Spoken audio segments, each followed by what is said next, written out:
broken, don't ever forget you're golden. I will find the light in your soul, I'll be there. Never leaving you in the darkness, even when you're out of focus. I will be the light in your life, you'll see it clear. I'll be your inspiration, 'cause I know that you'll do just what you're told. I'll be your heart and temptation, 'cause I know that you'll make it on your own.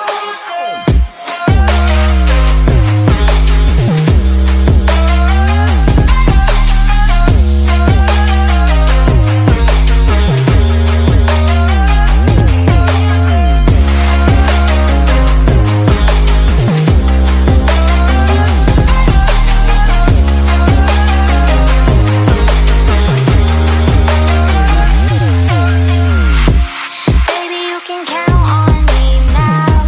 When you're falling down, down, down, I will find the light in your soul, I'll be there. Leaving you alone is the hardest, even when you're out of focus. I will be the light in your life, you'll see it clear. I'll be your inspiration, 'cause I know that you. Nama saya Novita Carolina Pano, saya dari kelas 8. Asal sekolah saya SMPN 1 ASISA. Saya sangat merasa senang dengan adanya keyakinan kelas. Saya juga ikut terlibat dan teman-teman saya pun ikut terlibat. Kami pun merasa senang dengan adanya keyakinan kelas. Bapak dan Ibu guru menjelaskan fungsi dan kegunaan keyakinan kelas, sehingga saya dan teman-teman memahami apa itu keyakinan kelas. Terima kasih Bapak dan Ibu guru, sukses selalu dalam.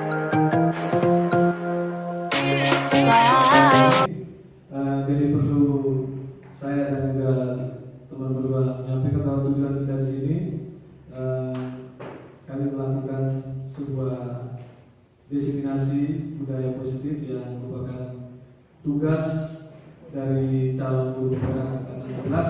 Jadi kita harus ada tatap muka. Namun sebelum itu saya persilakan Ibu Kepala Sekolah untuk menyampaikan beberapa hal sebelum kami menyampaikan atau memaparkan materi yang sudah dibagi kepada kami bertiga. Kepada Mama, kami persilakan.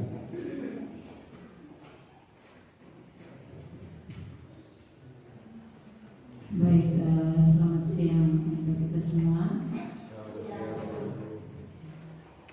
Terima kasih untuk kehadiran kita semua pada siang hari ini. Terutama kita bersyukur bahwa di sekolah kita ada 3 teman kita, calon guru penggerak, Pak Adi, Pak Pascal, dan Ibu Christine, sudah melangkah dalam berbagai tahapan pelatihan. Hingga hari ini kita semua boleh mendukung mereka dalam kegiatan seminar berkaitan dengan diseminasi disiplin positif. Ada 6 materi yang akan disampaikan oleh teman-teman kita. Yang pertama oleh Pak Adi, disiplin positif, nilai-nilai kebajikan universal, dan teori motivasi, hukuman dan konsekuensi restitusi. Yang kedua yang dibawakan oleh Ibu Christine, yaitu ada 2 materi, keyakinan kelas, 5 kebutuhan dasar manusia. Sedangkan yang terakhir oleh Pak Pascal ada 2 materi, 5 posisi kontrol dan segitiga restitusi. Nah, ini berkaitan juga dengan kita punya tugas sebagai guru di kelas dengan segala hal yang berkaitan dengan tugas kita.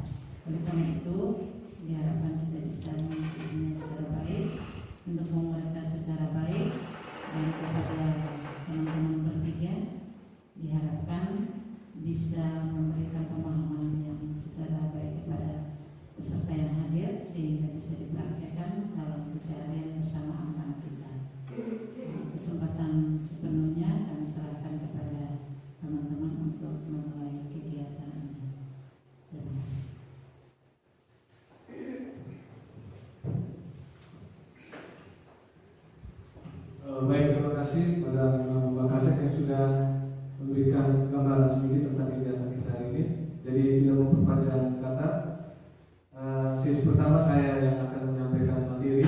Jadi seperti yang sudah disampaikan oleh Bapak Kasih ada 6 materi.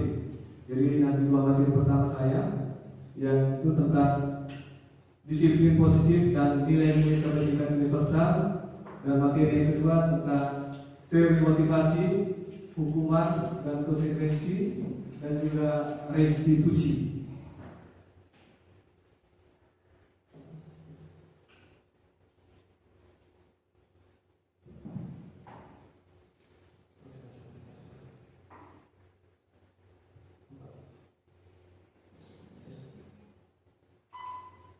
Ya baik, mungkin saya kasih gambaran umum tentang tugas kami pada siang hari ini. Kami membahas tentang modul 1.4 yaitu budaya positif. Budaya positif, ketika kita mendengar kata budaya itu kita sudah langsung memahami bahwa itu berhubungan dengan tradisi kebiasaan yang positif, artinya mengarah pada hal-hal yang baik. Jadi di dalam materi yang pertama kita membahas tentang disiplin positif.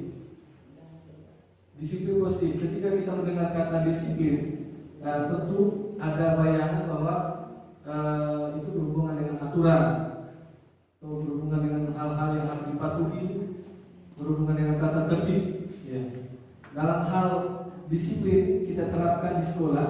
Ya. Namun sebelum itu kita coba lihat kembali dari pendapat para ahli. Jadi di sini menurut William Glasser dalam kontrol teori yang kemudian ada berkembang dinamakan choice theory, meluruskan beberapa miskonsepsi tentang makna kontrol. Ini maksudnya kontrol di sini berhubungan dengan disiplin tadi.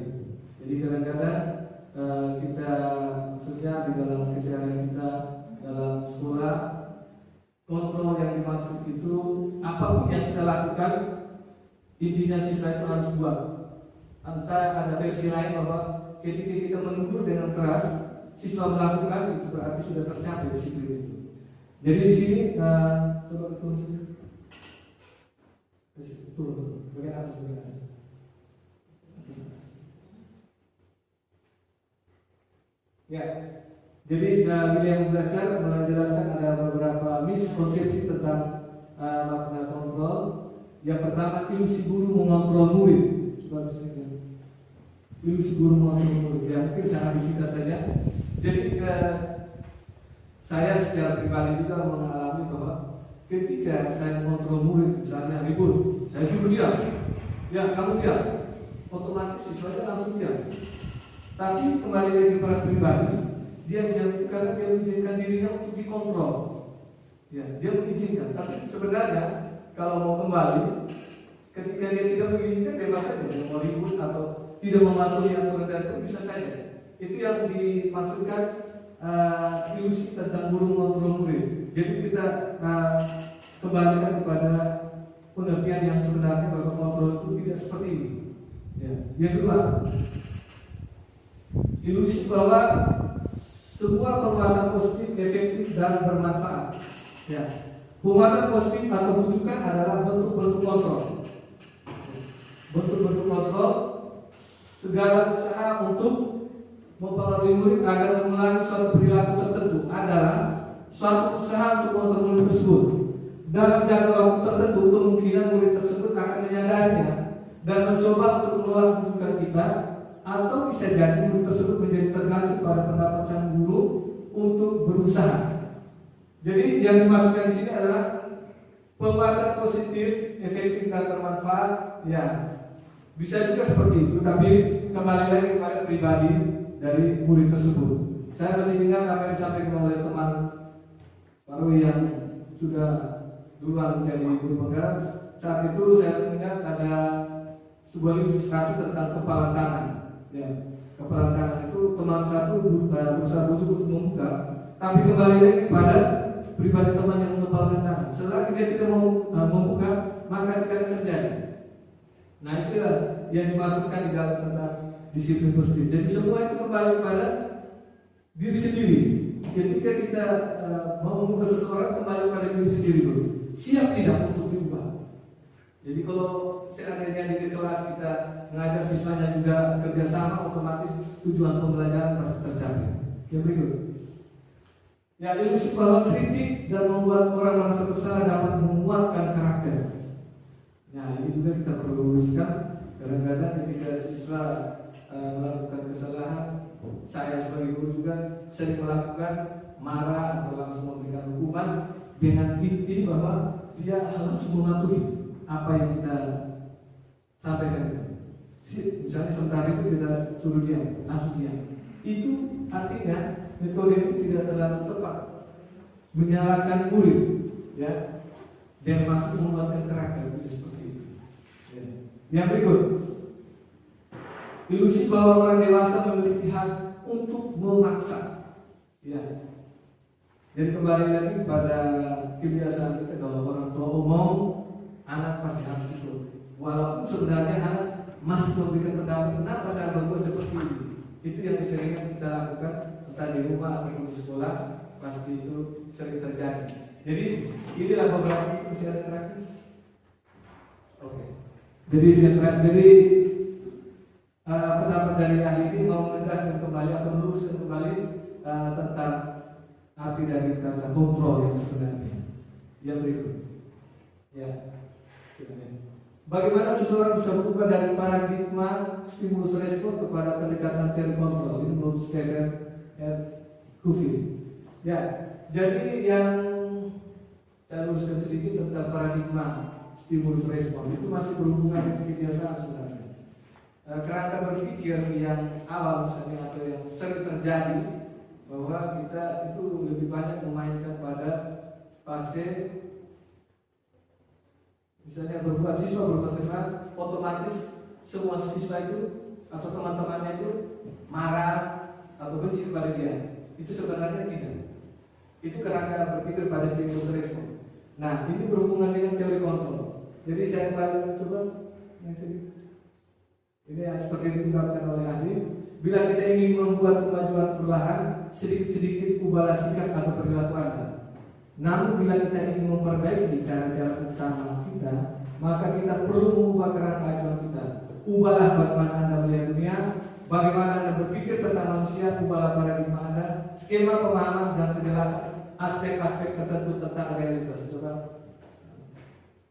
Ya, yang ini saya maksudkan tadi tentang stimulus respon dan teori kontrol.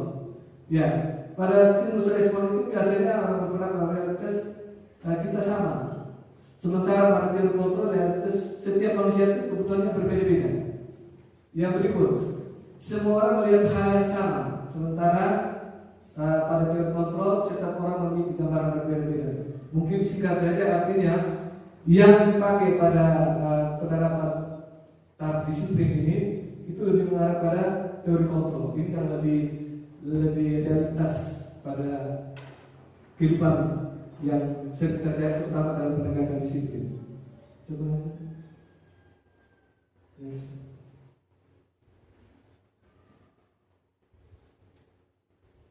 Ya. Tentang makna disiplin dalam rangka menciptakan lingkungan positif, salah satu strategi yang perlu ditinjau kembali adalah penerapan disiplin di sekolah. Ada beberapa pertanyaan pemantik di sini. Apakah telah efektif? Apakah masih perlu ditinjau kembali? Apa sesungguhnya arti dan disiplin itu sendiri? Apa kaitannya dengan nilai-nilai kebajikan? Ya, mari kita bahas makna disiplin dan nilai kebajikan. Jadi tentang disiplin otomatis ada relevansi dengan nilai-nilai kebajikan. Ada beberapa aspek yang menjelaskan tentang nilai-nilai kebajikan itu. Tapi di sini saya ambil satu dari yang sering kita lakukan di sini adalah yang penerapannya pada kurikulum Merdeka sekarang, yaitu profil pelajar Pancasila. Ada juga 5 lainnya, tapi itu semuanya ada hubungan kait-kait. Misalnya pada profil pelajar Pancasila yang pertama itu beriman dan bertakwa kepada Tuhan Yang Maha Esa dan berakhlak mulia. Yang berikut tentang berkebinekaan global, bergotong royong. Yang berikut bernalar kritis, kreatif dan juga mandiri. Nah, maksud daripada nilai-nilai kebajikan yang ada itu otomatis semua menghantar kepada tema yang kita sampaikan pertama ini, ada tentang disiplin. Ya, pelan-pelan siswa kita akan menghantar pada hal-hal seperti yang positif ini. Namun di balik itu sering kita mengabaikan hak atau yang harus dimiliki atau diperhatikan oleh setiap individu siswa, bahwa mereka juga mempunyai istilahnya harga ataupun martabat yang mereka perlu dilihat oleh pendidik gitu. Jadi misalnya kita memberikan satu hukuman untuk murid, otomatis sudah maksud agar kita bisa mencapai tujuan yang siswa itu tidak melakukan kesalahan lagi. Atau kalau tidak lebih halus lagi, kita memberikan rujukan bahwa kau tidak boleh buat seperti ini, harus seperti ini, dan memberikan sebuah hadiah.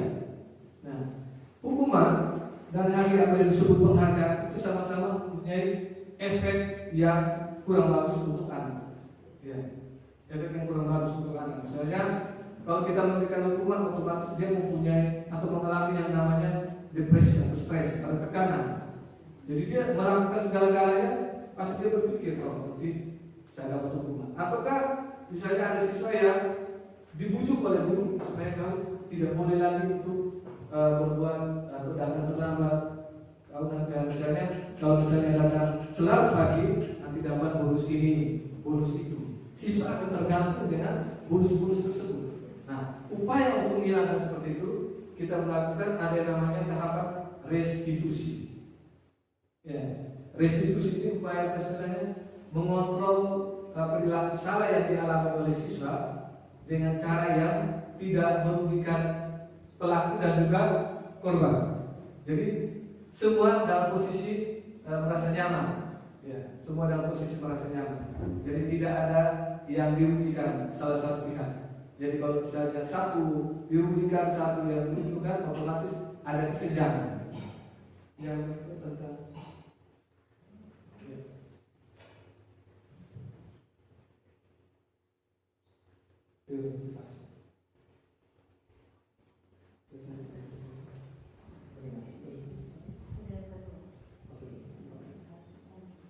ya, jadi itu dua hal yang saya sampaikan secara singkat tentang makna disiplin positif, nilai kebajikan, dan juga saya sudah langsung tadi pada teori motivasi.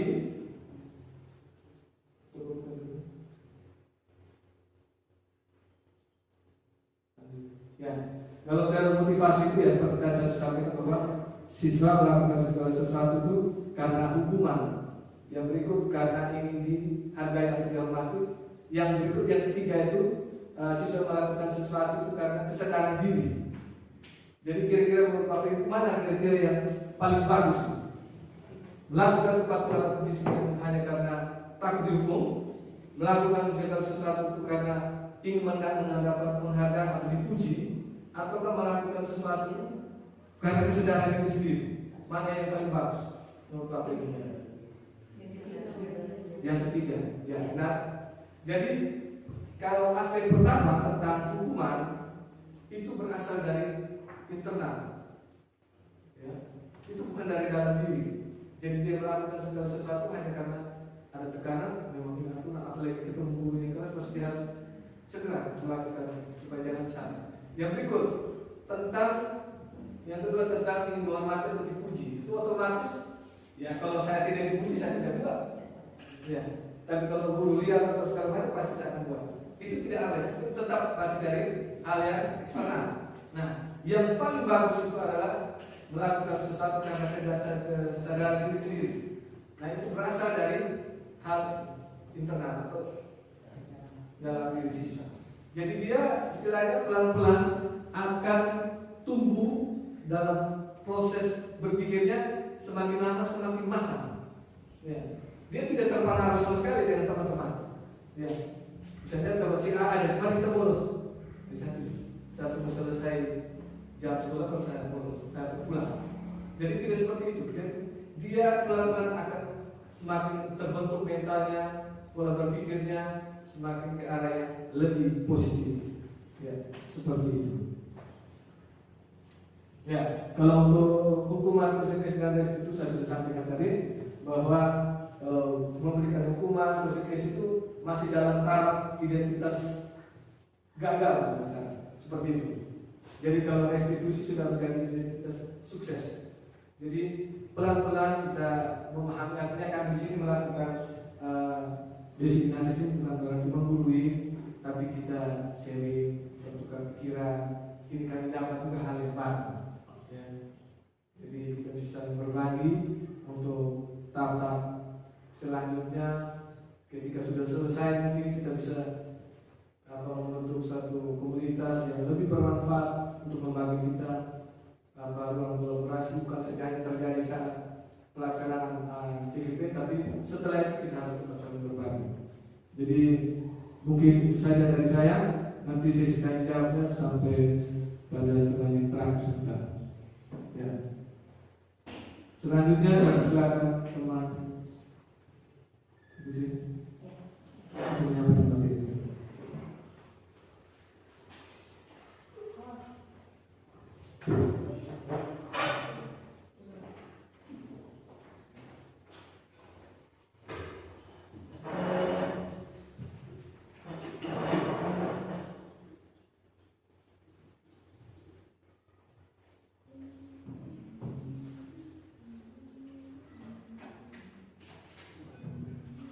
Selamat siang untuk kita semua. Terima kasih untuk waktu saya setelah dibahas, diberi arahan, disosialisasikan beberapa poin penting. Kami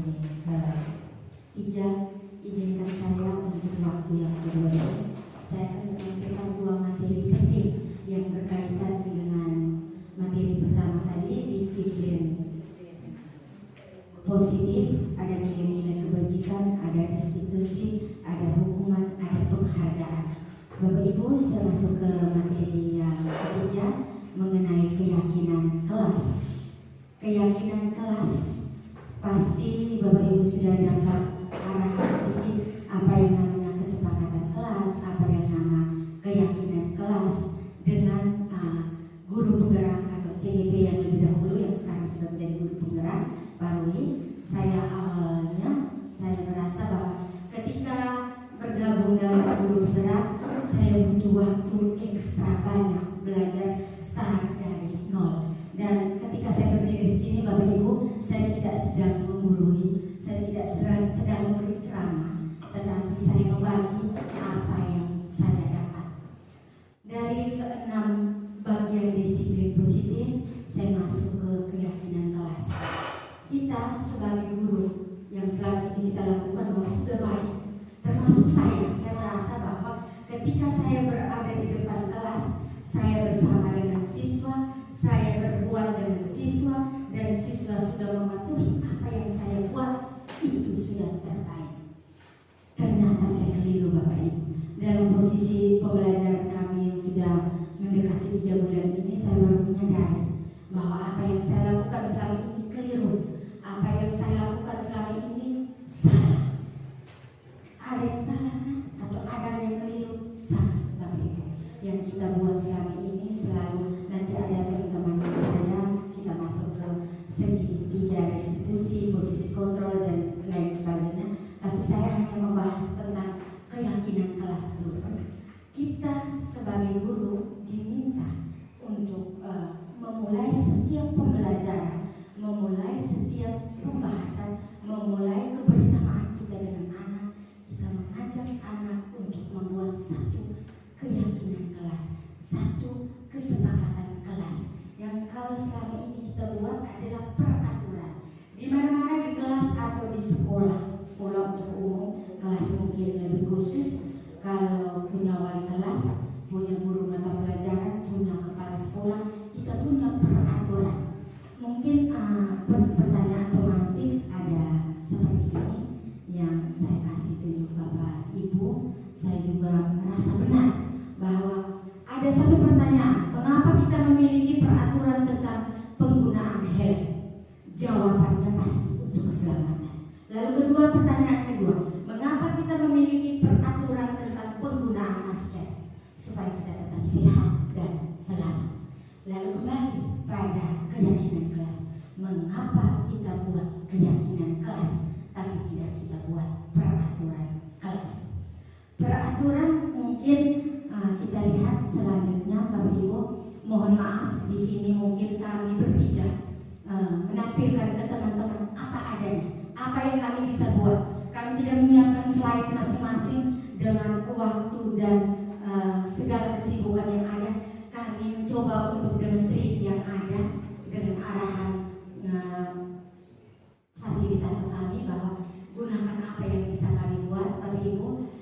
Kalau keyakinan kelas bersifat abstrak daripada peraturan yang lebih rinci dan konkret. Lalu yang kedua, keyakinan kelas berupa pernyataan-pernyataan universal. Dan yang ketiga, pernyataan keyakinan kelas senantiasa dibuat dalam bentuk positif. Keyakinan kelas hendaknya tidak terlalu banyak sehingga mudah diingat, dipahami oleh semua warga kelas.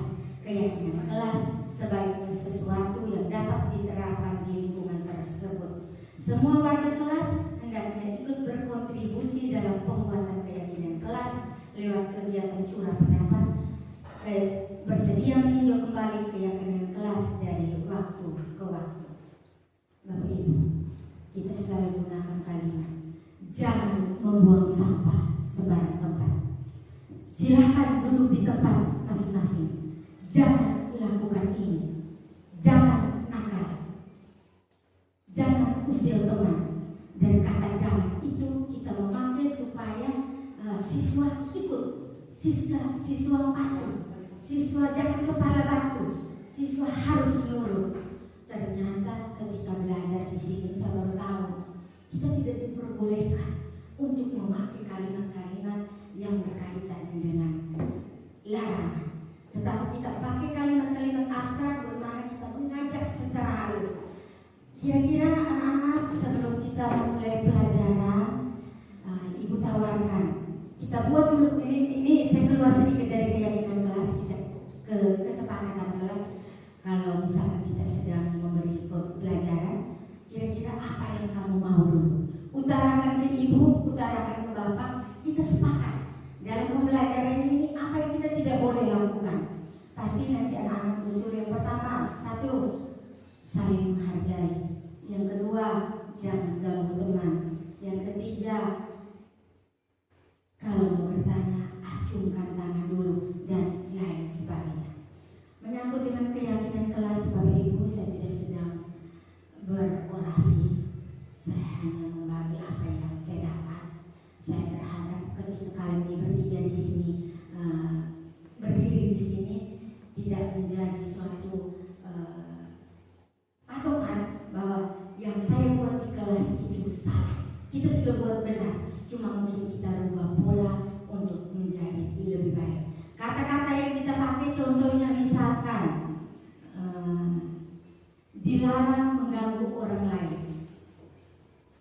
Kalimat yang harus kita ganti adalah mungkin menghargai sesama.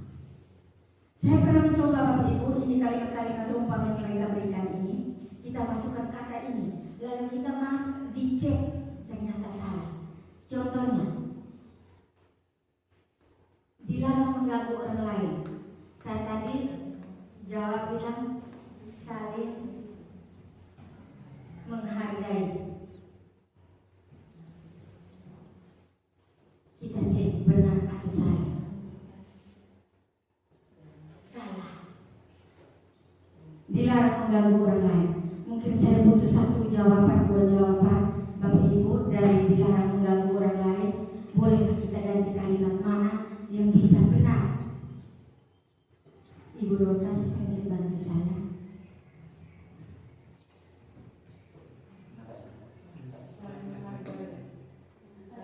Saling menghargai.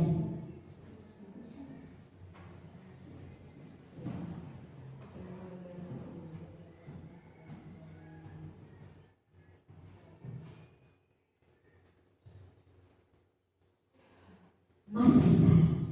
Kira-kira kalimat apa nih untuk ganti kata ini? Pak Roy bantu saya, dilarang mengganggu orang lain.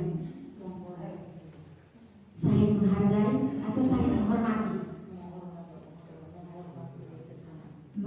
menghormati sesama. Kita cari satu kalimat saja ya, Bapak Ibu.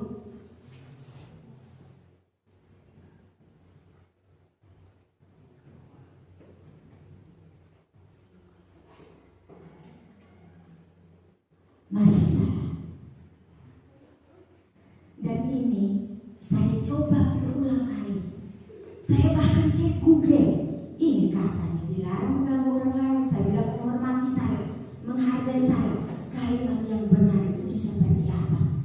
Dan ini menjadi PR Bapak Ibu juga saya. Karena di dalam kalimat-kalimat rumpang ini ada di 6 kalimat rumpang hanya satu kalimat yang saya mencoba tadi sampai tadi benar.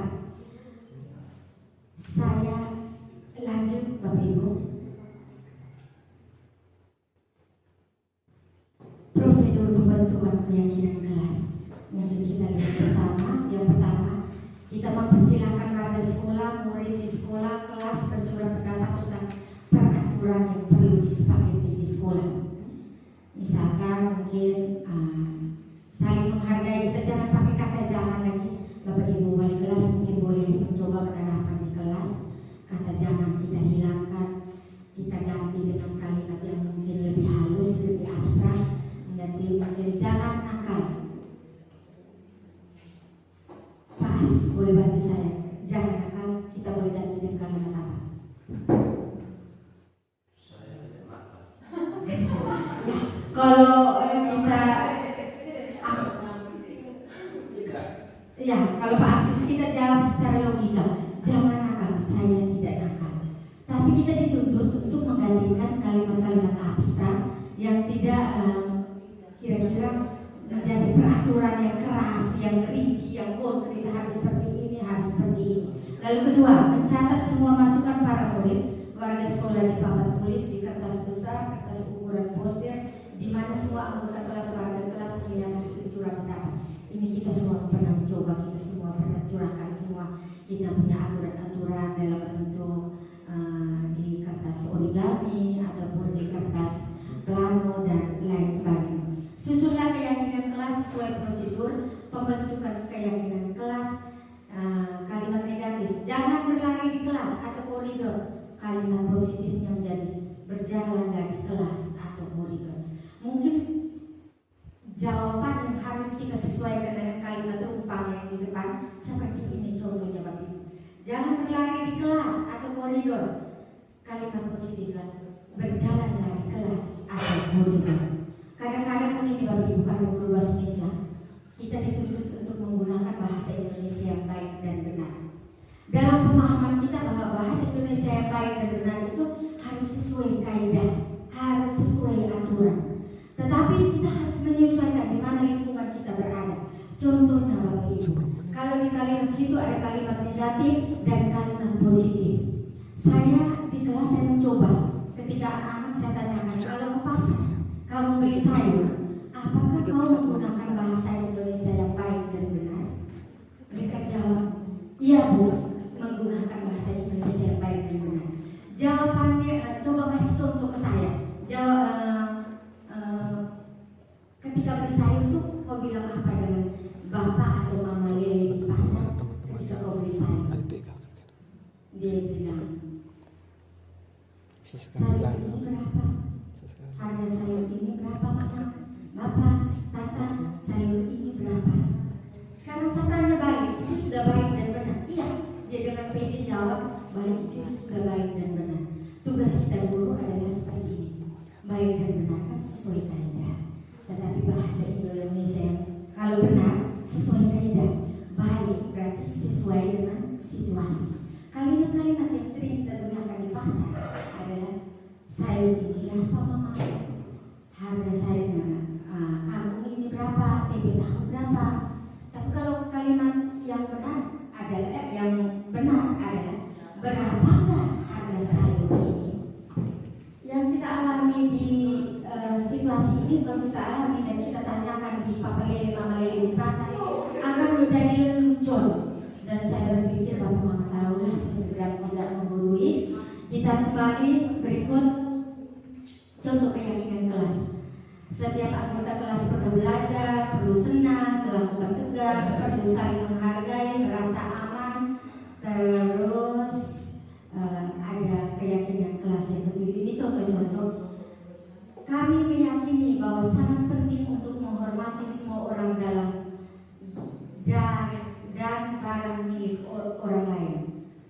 bekerja, kami meyakini bahwa sangat penting untuk mengerjakan segala pekerjaan atau mengikuti kegiatan yang telah ditugaskan. Berikut, diterima dan dimiliki. Kami meyakini bahwa sangat penting untuk merasa diterima pada suatu kelompok dan saling peduli satu dengan yang lain. Yang kita harus buat variasi dalam keyakinan kelas untuk Bapak Ibu. Setiap kita pasti melakukan supaya menarik, tertarik, dan ketika mereka melihat bisa coba baca ini situ tulis apa. Bapak Ibu bisa mencoba membuat dalam bentuk poster, dalam bentuk iklan, dalam bentuk slogan. Bapak Ibu, mungkin itu dulu tentang keyakinan kelas. Saya masuk dalam satu materi yang keempat, menyambung dari disiplin positif yang 3 poin sudah diutarakan. Saya masuk di kebutuhan dasar manusia. Kalau bicara kebutuhan dasar manusia, jagonya orang guru IPS. Kak Ince pasti jago di sini. Kebutuhan dasar itu kalau yang kita tahu ada yang saya ingat bahwa ketika mempelajari itu ada sandang, pangan, dan papan. Tidak jauh berbeda dengan yang saya pelajari di sini, Bapak Ibu, menurut William Glasser. Kita lihat. Saya minta kesediaan waktu, kita sama-sama nonton video ini selesai. Saya cuma menambahkan dari apa yang telah diberikan oleh Ibu instruktur ini.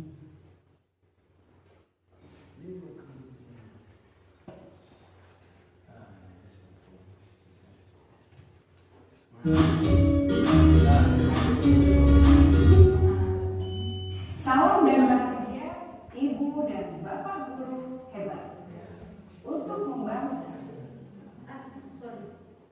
budaya sekolah yang positif dengan lingkungan yang aman dan mendukung murid untuk menjadi pribadi yang berdaya, seimbang, dan bahagia. Salah satu upaya yang dapat dilakukan oleh guru adalah memahami kebutuhan dasar yang mendasari perilaku murid. Pada video kali ini kita akan membahas tentang 5 kebutuhan dasar manusia.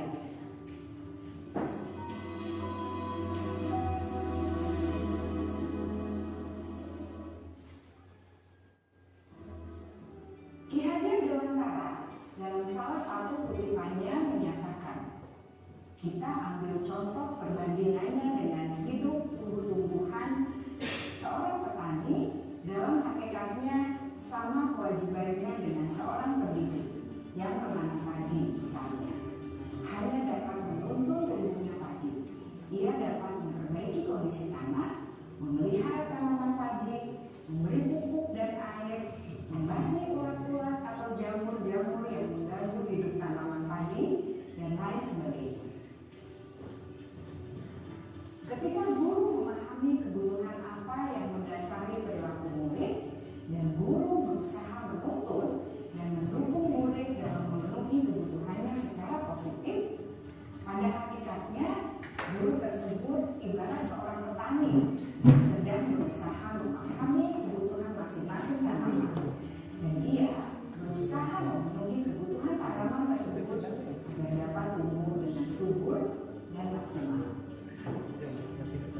Dr. William Glasser, seorang psikiater dari Amerika Serikat, menyatakan bahwa seluruh tindakan manusia memiliki tujuan tertentu, yaitu memenuhi kebutuhan dasarnya. Ketika kelima kebutuhan dasar telah terpenuhi secara memadai, maka murid akan tumbuh dengan seimbang dan bahagia. Sebaliknya, ketika kebutuhan dasar tidak terpenuhi dengan baik, maka seseorang akan mengalami emosi negatif seperti bosan, sedih, dan kecewa. Bahkan mereka dapat melakukan perbuatan yang bertentangan dengan nilai-nilai kebajikan atau melanggar peraturan. Dengan kata lain, perilaku buruk seseorang biasanya adalah respons dari kebutuhan yang tidak terpenuhi. Namun, mereka tidak tahu cara untuk menyampaikannya. Ada 5 kebutuhan dasar manusia menurut Dr. William Glasser, yaitu yang pertama, kebutuhan untuk bertahan hidup atau survival.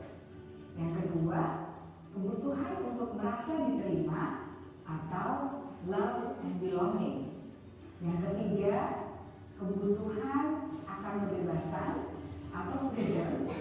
Yang keempat, kebutuhan akan kesenangan atau fun. Dan yang kelima, kebutuhan akan penguasaan atau power.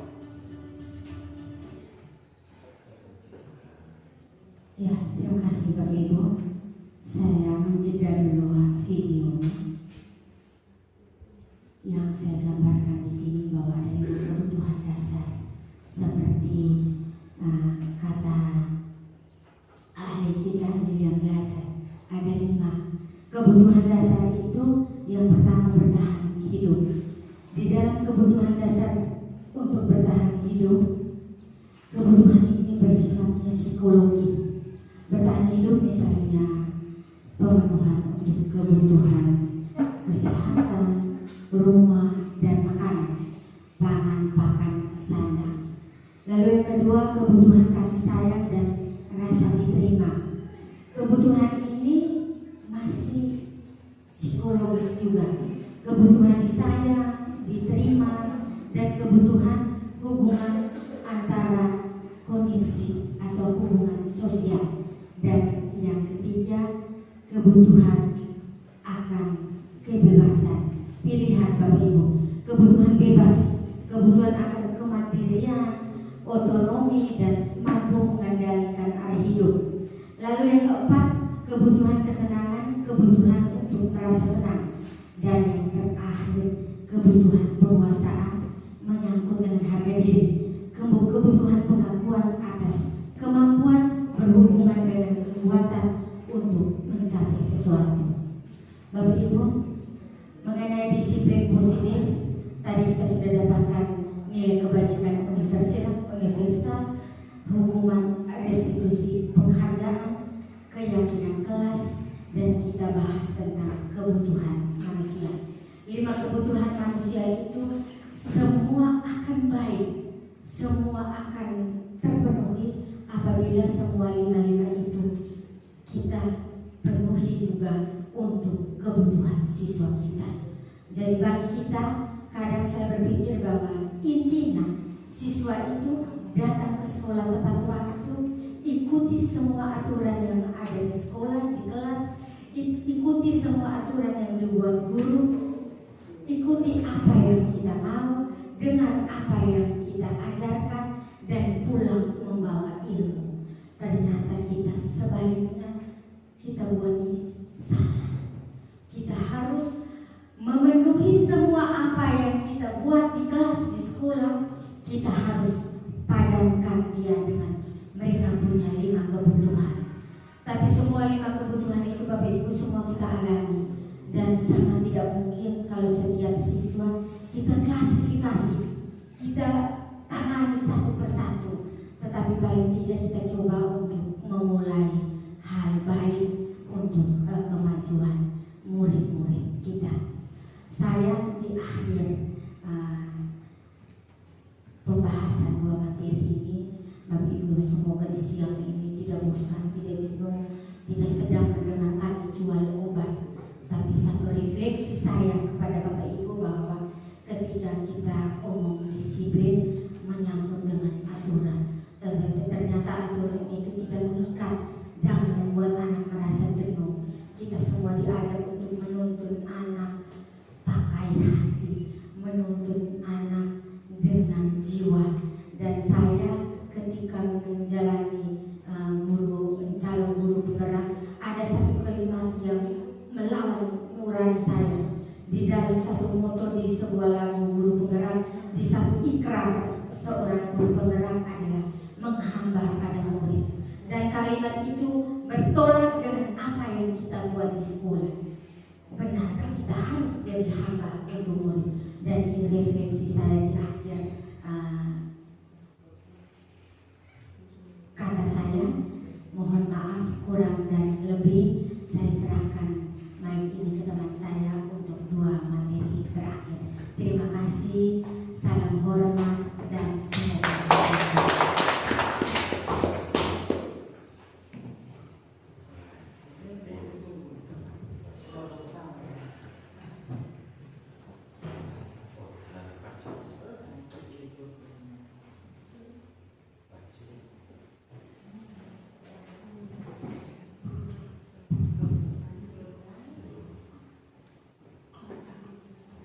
Baik, terima kasih atas kesempatan yang diberikan kepada saya.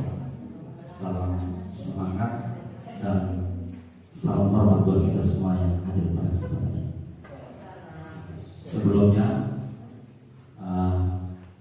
dari tadi kita sudah mendengar ada beberapa materi penting untuk kepentingan kita sebagai guru. Tentu cukup menarik ya, cukup menarik yang sudah dipaparkan. Dan saya minta kita semua untuk lebih semangat karena materi yang terakhir ini pasti lebih menarik. Sudah menarik. Tapi kita menarik. Oke. Bagaimana kita speaking dulu? Oke. Siap. Semua tatap muka saya.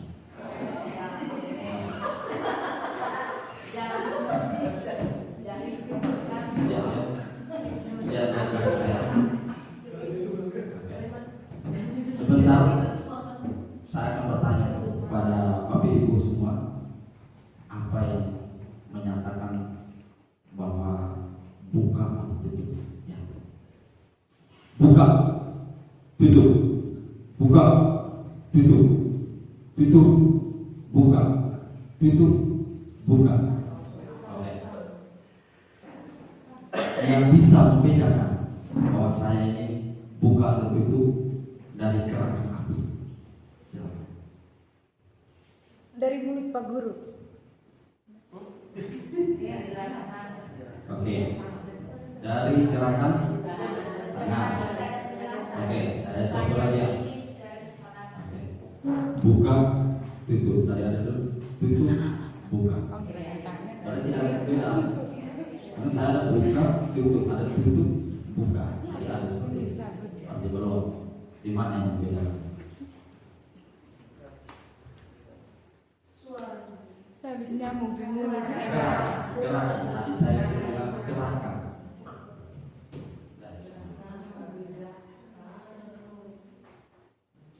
Oke, ayo ada. Saya susah duluan dia. Oke, supaya saya memperpanjang ya, langsung jelaskan. Yang membedakan yaitu dari gerakan dulu. Buka, tutup, buka, tutup. Itu saja, betul tidak? Ada yang jawab benar? Ada kesalahan. Kita langsung saja. Materi yang akan saya paparkan di sini yaitu tentang 5 posisi kontrol dan segitiga restitusi. Perlu kita lihat bersama, restitusi adalah proses menciptakan kondisi bagi murid untuk memperbaiki kesalahan mereka sehingga mereka bisa kembali pada kelompok mereka dengan karakter yang lebih kuat. Restitusi juga adalah proses kolaboratif yang mengajarkan murid untuk mencari solusi untuk masalah dan membantu murid berpikir tentang orang seperti apa yang mereka inginkan dan bagaimana mereka harus memperlakukan orang lain. Nah, pada materi ini saya merasa menarik sekali, pas di mana kita sebagai guru yang juga kita sebagai orang tua dalam mendidik anak-anak kita. Ada 5 posisi kontrol yang perlu kita ketahui bersama. Mengapa kadang kita lupa dan kita bingung. Banyak orang yang malas menjadi guru. Banyak anak-anak didik sekarang pun sakit hati jadi guru. Bahkan Bapak Ibu guru yang pulang sampai menangis kecewa dengan kelakuan siswa. Oleh karena itu, kita sebagai guru harus mengetahui 5 posisi kontrol yang pertama, yaitu sebagai penghukum. Kita lihat bersama, penghukum. Seorang penghukum bisa menggunakan hukuman fisik maupun verbal. Ya, tentu kita sebagai guru sudah melaksanakan ini dan sudah menerapkan posisi kita sebagai penghukum. Contoh, jangan sampai kita hanya mengartikan penghukum dengan tempele, lapisan area kayu, tetapi dengan kata-kata juga sudah dikategorikan penghukum. Seperti dia langsung, Bapak Ibu guru langsung mengatakan kepada anak, patuhi aturan saya, awas. Itu bagian dari penghukum. Yang berikut, kamu selalu saja salah. Ketika lihat anak yang salah, kita langsung, kamu selalu saja salah. Berikut, selalu. Contoh anak dalam mengerjakan tugas, kita langsung mengurangi, selalu, pasti selalu yang terakhir selesai. Dalam hari ini kita selalu percaya hanya ada satu cara agar pembelajaran bisa berhasil, yaitu diri kita sendiri. Jadi penghukum. Mungkin kita sudah lihat bersama-sama, keegoan kita itu lebih tinggi dibandingkan yang lain. Kenapa kita hanya mengandalkan diri sendiri? Itu adalah posisi kontrol sebagai. Yang kedua, posisi kontrol sebagai membuat merasa bersalah. Dalam hal ini, bagaimana kita sebagai guru membuat siswa yang melakukan tindakan yang salah, mereka merasa bersalah. Seperti contoh, kita sebagai guru tidak langsung dengan kata-kata kasar, tidak langsung dengan kekerasan, tetapi kita menyinggung dengan kata-kata yang halus, tentu menyakitkan mereka. Hal ini juga merupakan posisi kontrol yang sudah pernah kita lakukan untuk ditinjau kembali. Kenapa? Kata-kata yang seperti ini. Contoh, ibu sangat kecewa sekali dengan kamu. Ya, ibu sangat kecewa sekali dengan kamu. Berapa kali bapak harus memberitahu kami? Contoh berikut, gimana coba kalau orang tua kamu tahu kamu berbuat begini? Kata-kata seperti ini membuat siswa-siswi kita merasa bersalah. Tentu ada rasa kecewa dalam diri mereka, karena mereka sudah menganggap bahwa mereka itu termasuk anak yang gagal. Ya. Dan orang-orang yang disayangi mereka itu sudah pasti mereka sudah mengecewakan. Contoh tadi, gimana coba kalau orang tua kamu tahu kamu berbuat begini? Nah, posisi kontrol membuat merasa bersalah ini,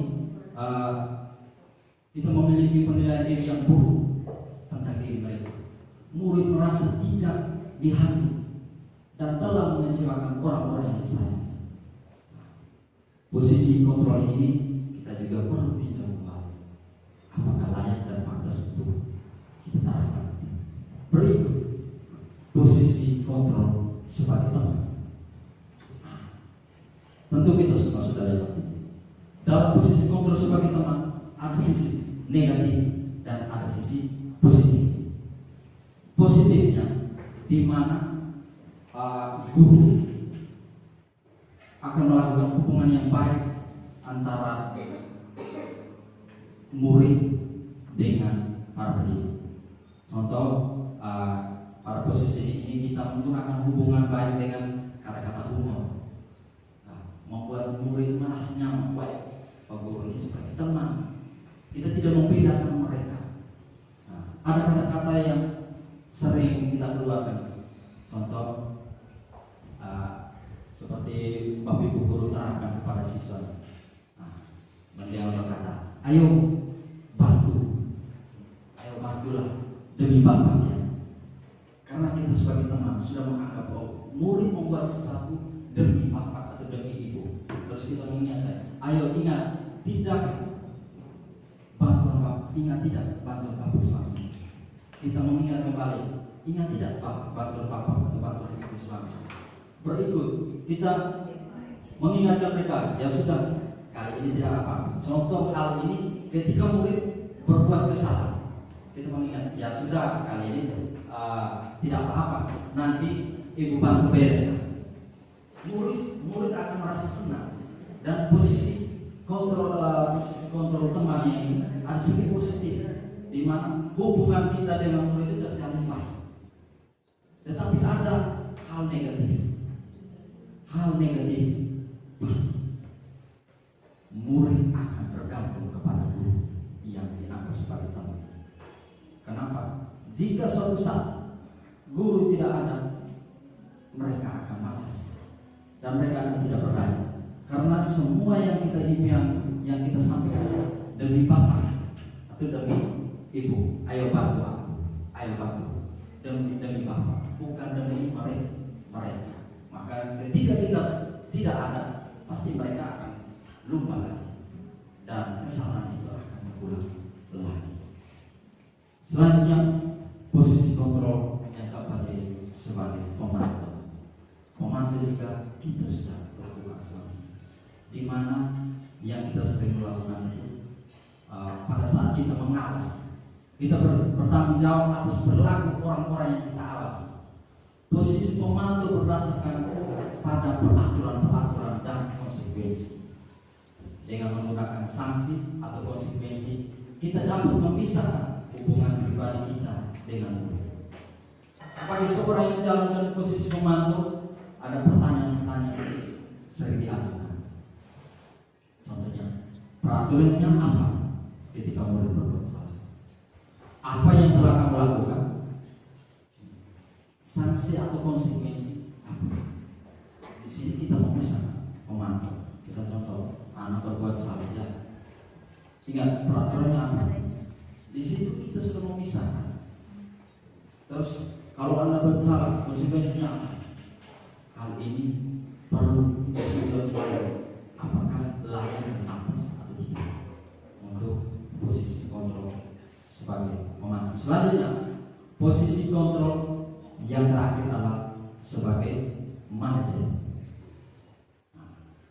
Posisi kontrol manajer ini adalah posisi di mana guru berbuat sesuatu bersama dengan murid, mempersilahkan murid mempertanggungjawab perilakunya, mendukung murid agar dapat menemukan solusi atas permasalahan sendiri. Dan ketika kita melakukan posisi kontrol sebagai manajer, tentu kita sudah melihat hukum, membuat merasa bersalah, teman, pemantau. Dan dari kelima posisi kontrol yang kita lewati, yang paling layak adalah posisi kontrol sebagai manajer, karena dia melibatkan siswa juga, sehingga mereka membuat sesuatu, mereka merubah diri atas dasar kesadaran, bukan karena paksaan, bukan karena takut itu sebagai teman atau kita yang sebagai teman. Oke, itu tentang 5 posisi kontrol. Selanjutnya kita masuk ke bagian yang kedua tentang segitiga restitusi. Setelah kita sudah tahu posisi kontrol kita sebagai apa, posisi kontrol kita dengan cara apa, yaitu tadi sudah dianjurkan itu sebagai manajer. Saya akan menjelaskan cara-cara yang lain dan pantas menurut saya dan menurut pengalaman saya, dan banyak orang juga sudah terapkan. Adalah langkah untuk kita mengontrol langkah-langkah menyelesaikan persoalan siswa. Yang pertama, sebagai guru kita harus menstabilkan identitas. Kedua, validasi tindakan yang salah. Dan ketiga, kita menanyakan keyakinan. Menstabilkan identitas kita sebagai guru. Ini hati-hati, kadang-kadang kita langsung melakukan tindakan sebagai hukum. Anak berbuat salah, langsung pukul atau marah anak-anak. Dan ini yang tidak dianjurkan. Kita menstabilkan mereka dengan mengeluarkan kata-kata di mana semua yang kita lakukan itu adalah hal yang terbaik, tidak membuat mereka merasa kecil hati dan membuat mereka merasa bersalah. Saya contoh, ketika anak berbuat masalah, kita langsung panggil, langsung menanyakan, "Nak, tahukah Anda kenapa Pak Guru panggil kamu?" Ketika dia sudah tahu ya, oke, Pak Guru di sini tidak mau menjadi penentu siapa yang salah dan siapa yang benar. Hanya Pak Guru mau menjadi solusi untuk mencari yang terbaik. Di situ sudah pasti akan menstabilkan identitas, di mana yang awalnya dia merasa takut ketika dipanggil, tetapi Pak Guru datang langsung tujuannya untuk menyelesaikan, mencari solusi. Terus dia langsung kepada Pak Guru bilang, semua orang tidak luput dari kesalahan. Kita semua pasti, tetapi kita harus melewati proses. Ini adalah bagian dari menstabilkan identitas. Yang kedua, validasi tindakan yang salah. Setelah siswa-siswi yang bermasalah sudah stabil, kita validasi tindakan yang salah. Kita harus berusaha mencari tahu alasan kenapa siswa itu berbuat kesalahan itu. Kita harus menggali. Dan tentu dalam proses menggali informasi ini kita harus meyakini mereka semua perilaku memiliki alasan. Setelah kita mengetahui alasan, kita lanjut ke tahap yang ketiga ini, menanyakan keyakinan. Tentu kita semua memiliki motivasi internal, keyakinan. Setelah dia mengaku bahwa saya mau berbuat ini, contoh ada Nina pukul Aris, saya pukul Aris karena Aris ribut di kelas dan lain sebagainya. Kita sudah mengetahui persoalan ini, kita coba menanyakan keyakinan kelas. Nina masih ingatkan Anda tentang keyakinan kelas? Oh iya, saya ingatkan keyakinan kelas. Nina, ketika berkaitan dengan keyakinan kelas, kira-kira keyakinan apa yang Anda langgar? Di situ dia mulai paham.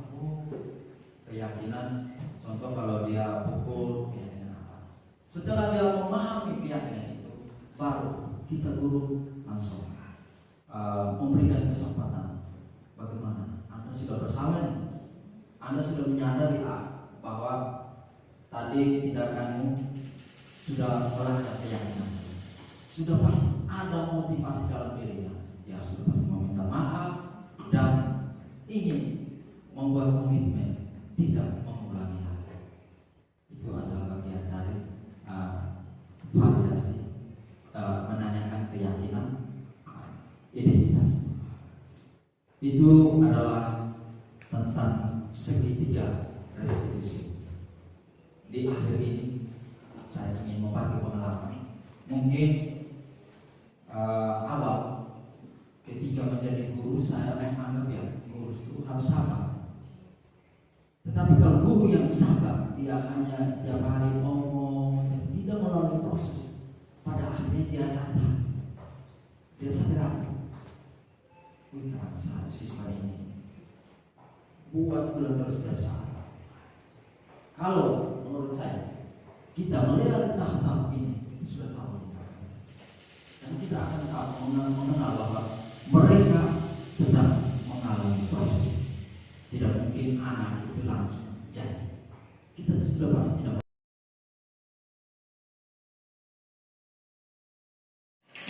Terima kasih atas kesempatan yang saya peroleh. Saya, Ibu Dorcas Wadonetu, ingin menyampaikan testimoni saya setelah mengikuti kegiatan diseminasi disiplin positif pada hari ini yang telah disampaikan oleh Bapak Adi, Bapak Pascal, dan Ibu Tin. Jadi, poin-poin yang saya peroleh dari kegiatan pemaparan pada hari ini adalah yang pertama, bagaimana menerapkan segitiga restitusi pada sekolah kami umumnya dan pada siswa yang saya asuh khususnya. Jadi sebenarnya ada kesulitan yang saya hadapi ketika menerapkan segitiga restitusi ini, dan saya sadar bahwa selama ini saya hanya menjadi penghukum untuk siswa-siswa saya. belum menerapkan segitiga restitusi yang mana mereka sadar akan kesalahan mereka sendiri.